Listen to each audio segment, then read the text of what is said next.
Olá, quinto ano, tudo bem? Tia Paulinha falando com vocês. Como vocês perceberam, hoje o cenário está bem diferente. Sim, eu estou aqui na escola e vim fazer uma provocação um pouquinho diferente, tá?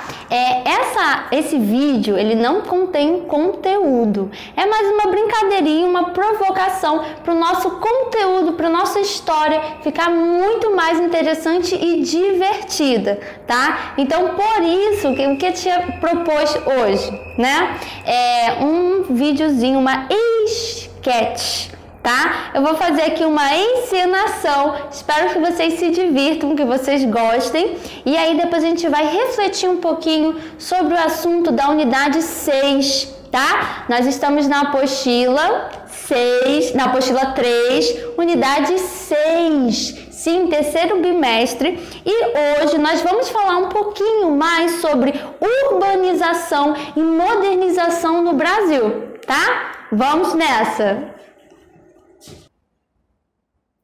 Na casa dos Silva, Aninha estava muito preocupada porque estava atrasada para a prova no Colégio Gálatas.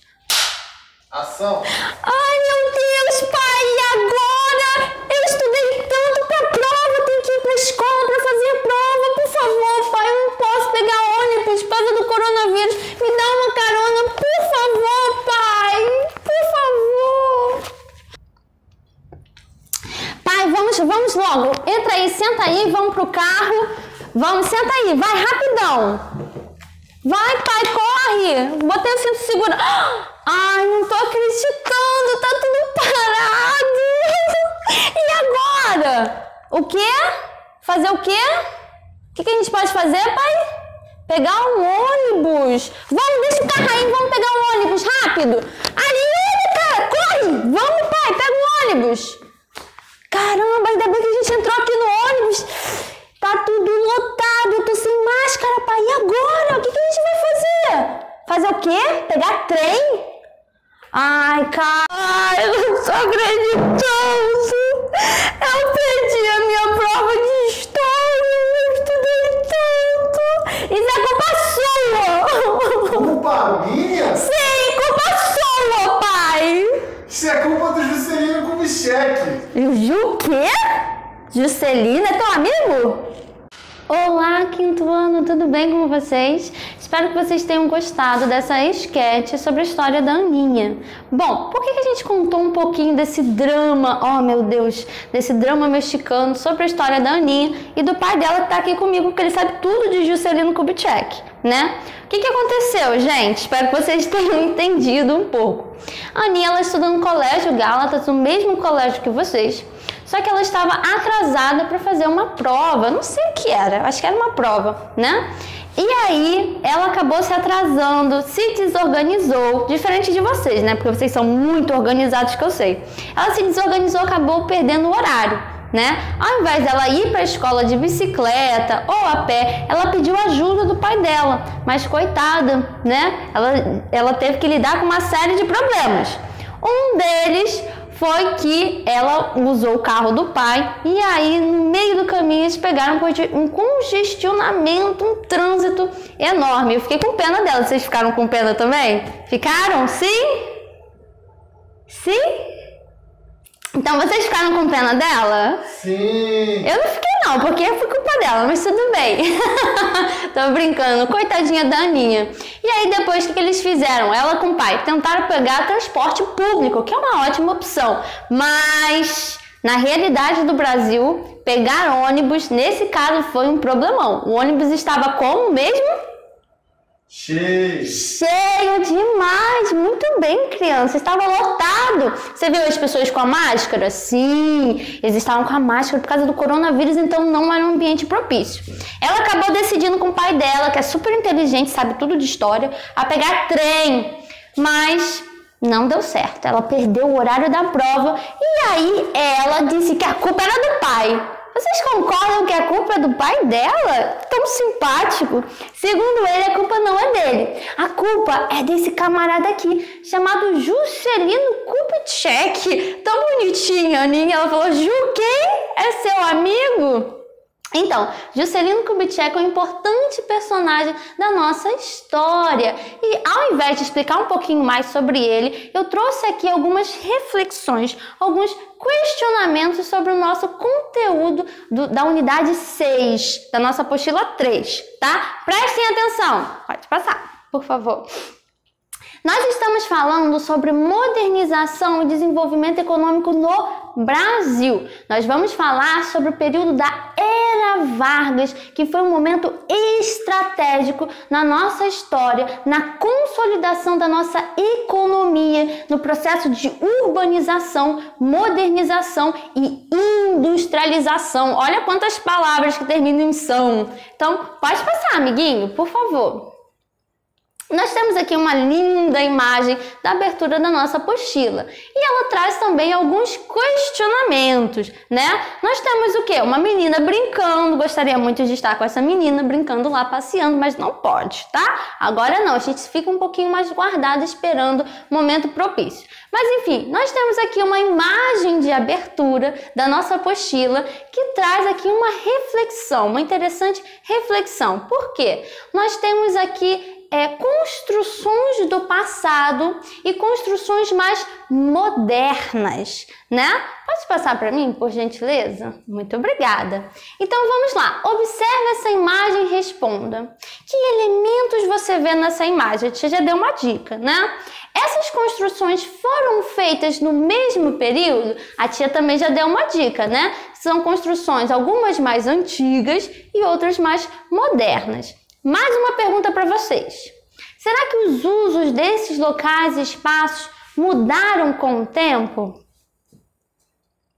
Então vamos lá. Qual o nosso objetivo na aula de hoje? É se divertir, tá? A gente aprender se divertindo, rindo um pouquinho. Pode rir da professora, tá? Se vocês quiserem montar vídeos e sketches sobre o conteúdo, fiquem à vontade também. E qual o nosso objetivo com a unidade 6? É compreender. Não é só gravar, memorizar. É compreender o processo de modernização e desenvolvimento econômico no Brasil no século XX, tá? Então nós vamos iniciar falando um pouquinho sobre o governo Vargas. Mas agora eu quero mais conversar com vocês do que necessariamente explicar, tá bom?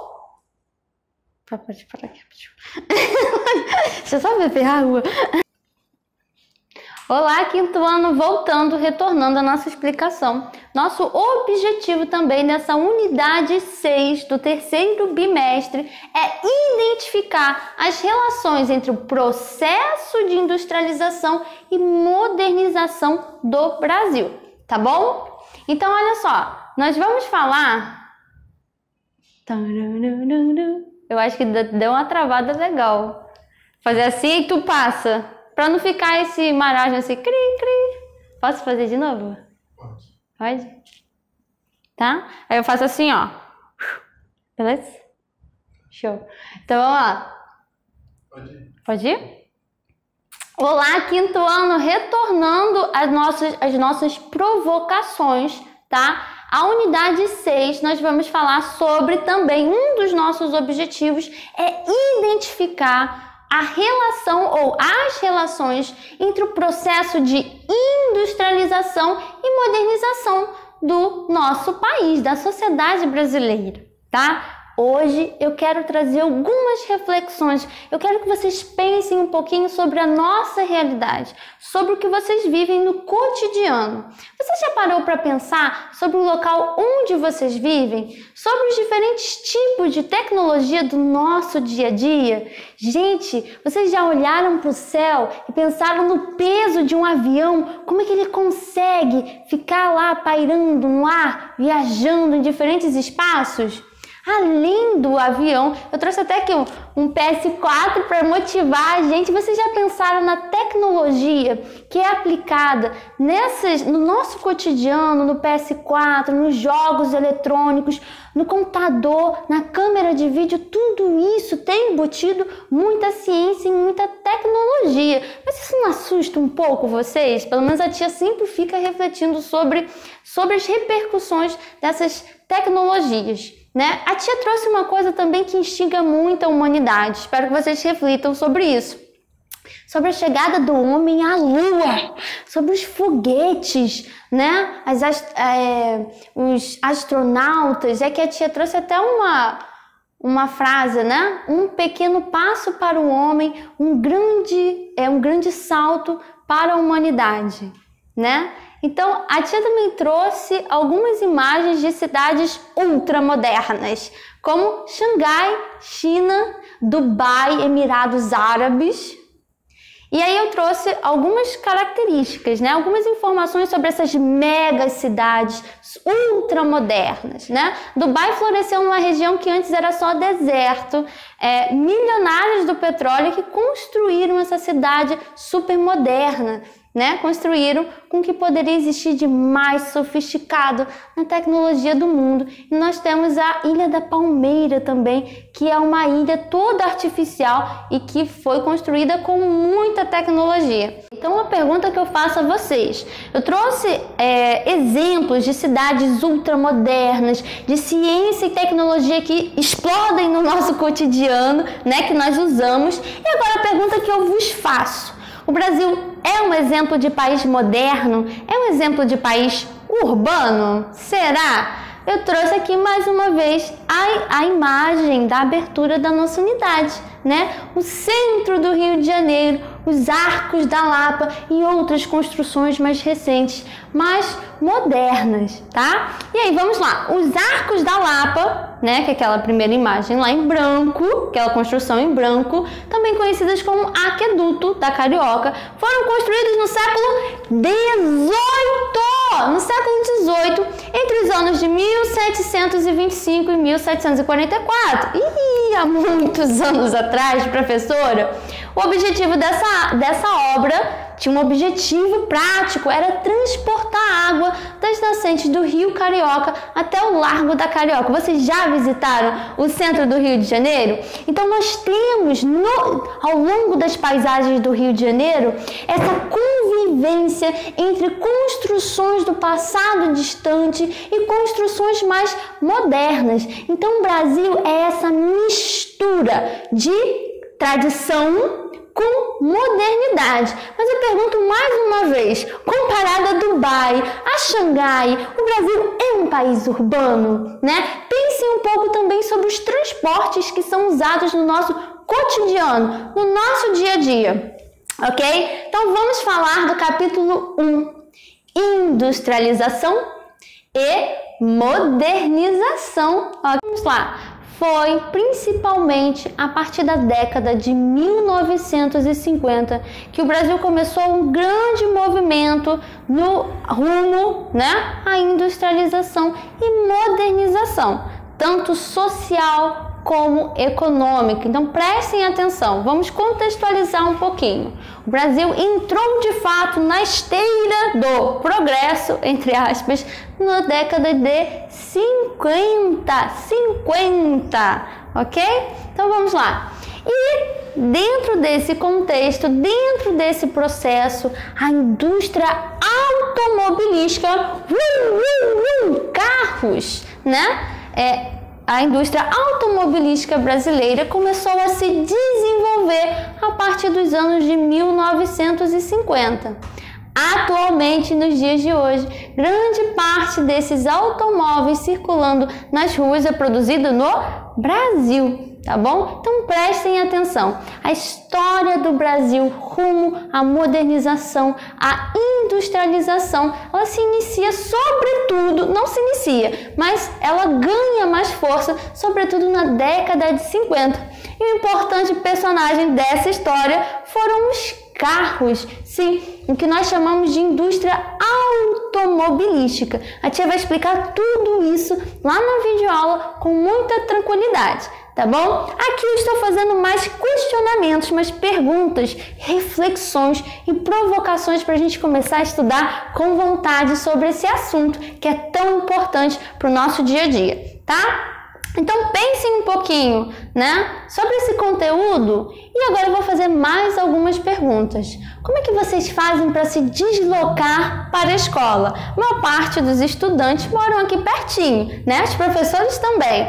Então, como quanto tempo mais ou menos vocês levam se deslocando da casa de vocês até a escola? E o papai e a mamãe, quanto tempo eles demoram no deslocamento de casa para o trabalho? Como isso afeta o nosso cotidiano? Afeta muito, né? Porque a gente fica estressado. A Aninha, vocês lembram da Aninha? A Aninha se desorganizou, perdeu a hora e acabou perdendo a prova também. Por quê? Porque ela mora um pouquinho longe, acho que é um pouquinho longe, né? Para pegar carro, pegar trem, ônibus, acho que ela mora um pouquinho longe da escola. Então, isso, né? Esse tempo de deslocamento afeta o cotidiano das pessoas, o seu dia a dia. Pode trazer estresse, pode prejudicar, porque se a Aninha tivesse mais tempo para estudar, né, ela não se atrasaria. Ou melhor, se ela morasse um pouquinho mais perto da escola, ou se esse trajeto fosse mais curto, ela não teria se estressado tanto, né? Mas então, pensem sobre isso, tá? Será que o Brasil é tão moderno assim, a ponto da Aninha se atrasar? Pois é, se fosse um outro país, qual tipo de meio de transporte a Aninha daria preferência? Será que seria o carro? Ou será que seria o metrô? Pesquisem sobre o metrô no mundo, tá? Façam essa pesquisa e depois comentem lá no fórum, beleza? Então vamos lá, continuando.